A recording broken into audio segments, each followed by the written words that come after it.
The film begins with a happy family vacationing on their yacht in the middle of the Caribbean Sea. The family consists of Mother Julia, who is a doctor, Father Tom and teenage daughter Casey, and younger son Ben, who is celebrating his 13th birthday.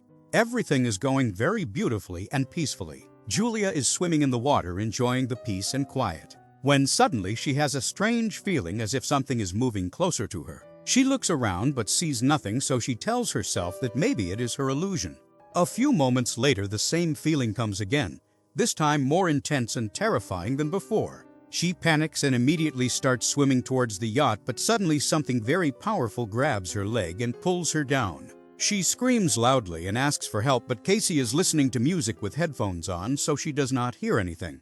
After some time, Tom suddenly realizes that Julia has not been seen for a long time and there is no sound from her. He looks around, but she is nowhere to be found. Then from a window he sees Julia in trouble while sinking in the water. He immediately calls out to the two children and tells them to bring the yacht closer. He jumps into the water himself and quickly reaches Julia, catches her with difficulty and pulls her to the yacht. The children help with both hands and lift Julia up. Julia is very scared and frightened. Everyone takes care of her together, but she is not able to understand what was it that pulled her into the water. Then she thinks that maybe it was all because of the waves. Now it is night and everyone starts celebrating Ben's birthday. Meanwhile, Casey gets a video call from her boyfriend and goes outside with her laptop. Shortly after the call, she sees dark clouds gathering in the sky. Suddenly, the call freezes and the connection is completely lost. Casey goes to tell everyone, but Tom says that we are too far from land, so the signal is weak. Meanwhile, strange sounds start coming from outside. Everyone comes out onto the deck and sees a whole group of whales passing by. They are all talking when suddenly the yacht shakes violently and Ben falls over. Tom suspects that a whale has hit the yacht and caused some damage. He goes to check by diving into the sea. After some time, he comes back and has a deep wound on his shoulder. Everyone is scared to see this and Julia immediately treats him. Tom says that underwater he felt like a huge creature was following him, but when he turned around, there was nothing there, but he realized that whatever it was very big. Then Tom tells everyone that the yacht has suffered serious damage and they need to call someone for help. Julia immediately tries the radio but gets nothing.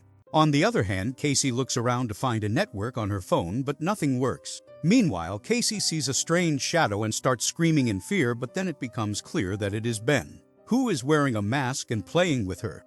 Time passes and soon the yacht completely loses power and they are all stranded in the middle of the ocean. Suddenly, some distorted voices come on the radio, but they cannot understand them.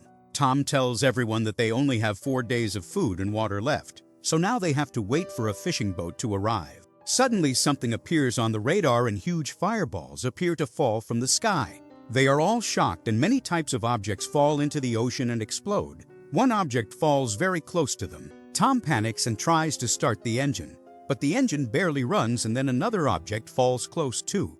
These are satellites that are falling from the sky. Ben sees smoke coming out of the engine. Tom checks and finds that the engine has failed. Suddenly, a severe windstorm hits. Strong winds begin to blow. The compass starts to spin uncontrollably and the yacht starts to rock badly. Ben falls hard again and is injured. Huge waves rise and hit the yacht. Tom takes out the life jackets, but suddenly the power goes out. He somehow presses the power button and the lights are on. Then Julia starts bleeding from her nose. She feels dizzy and Casey goes to the sink and vomits. The atmosphere becomes very strange. Then a terrible loud noise is heard. The wind gets stronger. Everyone closes the doors, but a hatch opens and the windows start to break due to the pressure of the wind. Darkness falls everywhere and Tom lights a flare to get light. The night passes in such a storm. The next morning they wake up in shock that they are all alive. But the yacht is half destroyed, and the most surprising thing is that the sea water has completely dried up. There is a vast expanse of desolation as if everything has ended. The yacht is now stranded on land and they are all shocked. Casey checks the phone signal, but the network is completely dead. Ben finds strange dead crabs which he starts playing with. Tom looks at the compass and realizes that the magnetic poles have reversed, which happened millions of years ago and has now happened again. Casey becomes sad thinking about her boyfriend and starts crying. Julia tries to comfort her, but Casey doesn't listen and locks herself in a separate room. After continuous attempts, Tom contacts a man named Now on the radio who is the captain of the submarine. now tells him that the sea has receded due to the poles reversing and will probably return in a week or two. He warns that when the water returns it will be very dangerous, so get to higher ground, and tells that his submarine only has room for 3 people. Julia and Tom decide to rescue the children. Now gives the coordinates, and Tom calculates that it will take 2 to 3 days to get there. The next morning, they are preparing to leave when a lame man appears from afar carrying a harpoon and a dog. Tom, mistaking him for a passenger, gives him water and acts sympathetically, but he suddenly attacks Tom and stabs him in the stomach with a harpoon. Julia tries hard to save her husband, but the madman does not listen and kills Tom. Then he proceeds to attack Julia as well, and Julia immediately runs to the yacht, hides the children, gives them a flare gun, and herself takes a sharp knife and hides in the bathroom. The man slams the door and forces himself inside. After entering, he first looks around, then goes straight to the food and quickly picks up some food and starts eating like an animal. After that, he slowly walks around every part of the boat as if he is looking for someone. Finally, he finds out and heads towards the bathroom. But Julia cleverly escapes through a small hole. The man thinks that she has run out. When Julia carefully goes out, the dog sees her and starts barking. When the dog pounces, Julia stabs him to death. Hearing the painful sound of the dog, the man runs out and goes mad with rage after seeing his beloved dog dead. Meanwhile, Julia tries to get back inside from the other part of the boat. She climbs up and starts to enter through the broken window, but as soon as she steps in, the man is already there. He grabs her tightly and punches her, causing her to fall. Julia tries to get up and run away using the furniture, but he kicks her and knocks her down again. Then he puts his foot on her wrist, which makes the knife slip. He grabs her hair and slams her face into the ground and then throws her on the couch and starts strangling her. The children are watching all this in horror. Suddenly, Casey gets brave, runs over and shoots the flare gun. The flare hits the man directly and he catches fire. The fire gets so intense that the boat catches fire and everyone immediately runs out. Julia regains consciousness, kicks the man unconscious, picks up the map and bag and runs away with the children. Going away, Ben and Casey reach Tom first and cry. Julia also sits down and the 3 of them say goodbye to Tom with tears. A short time passes before the scary man comes out of the fire. They all start running.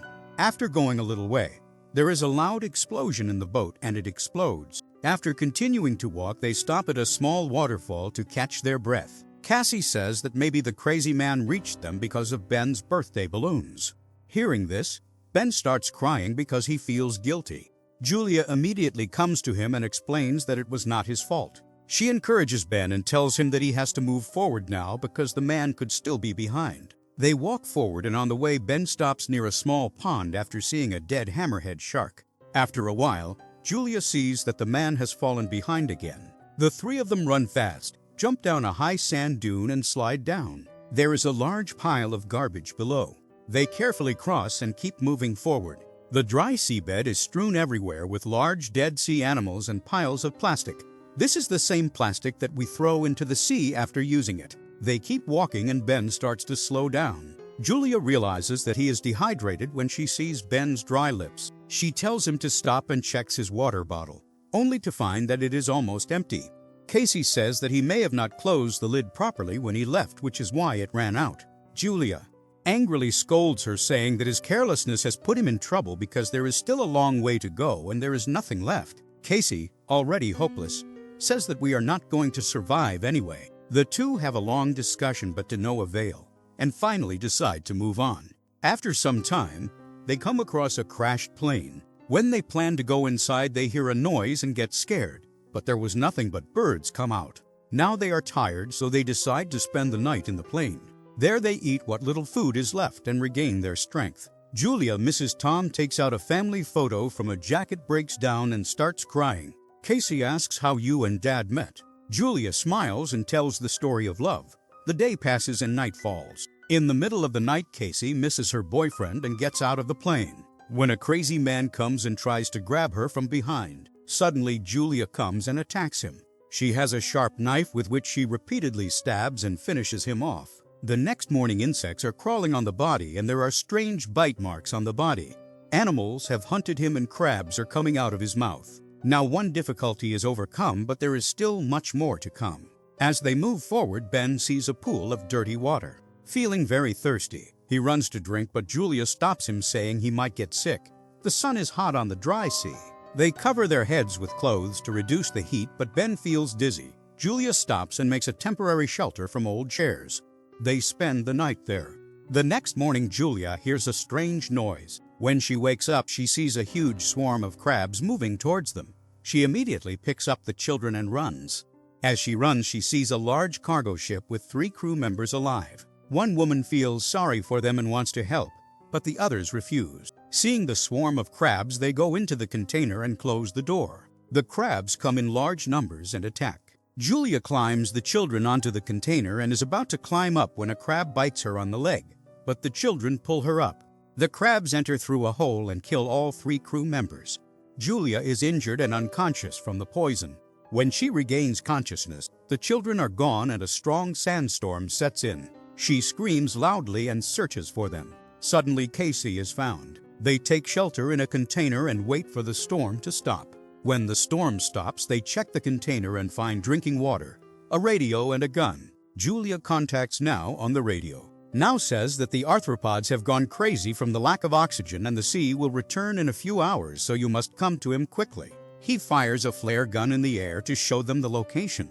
They walk towards the flare. Finally, the submarine is seen at a considerable distance, but there is a rocky path in the middle. While passing through the rocks, Julia gets stuck due to falling rocks and tells the children to keep walking. Casey moves forward with her brother and crosses the difficult path to reach the submarine. When they reach, they saw Now is very injured there and says that he is no longer able to travel. So you guys take the submarine and save your lives. Casey misses her mother and goes back. She tries hard to save her mother and finally pulls her up. The crabs attack again and Julia shoots and kills some, but the crowd is too large. Despite her injured leg, she moves forward and finally everyone reaches the submarine. The crabs are behind. They break into the boat and start eating Now. Ben fires to distract them. Julia fights till the last shots and then throws down her gun. They gets inside and closes the hatch. Shortly after, the sea returns. Julia sees the crabs climbing all around the submarine. The submarine hits the waves and the 3 hold each other's hands. The situation worsens with strong shocks. Suddenly, there is a loud explosion and they fall unconscious. When they open their eyes, they are surprised to see themselves alive. Julia opens the hatch and gets out and sees that the submarine has stopped in a destroyed city. She is happy that the 3 are alive and can now start a new life. The 3 hug each other and the film ends.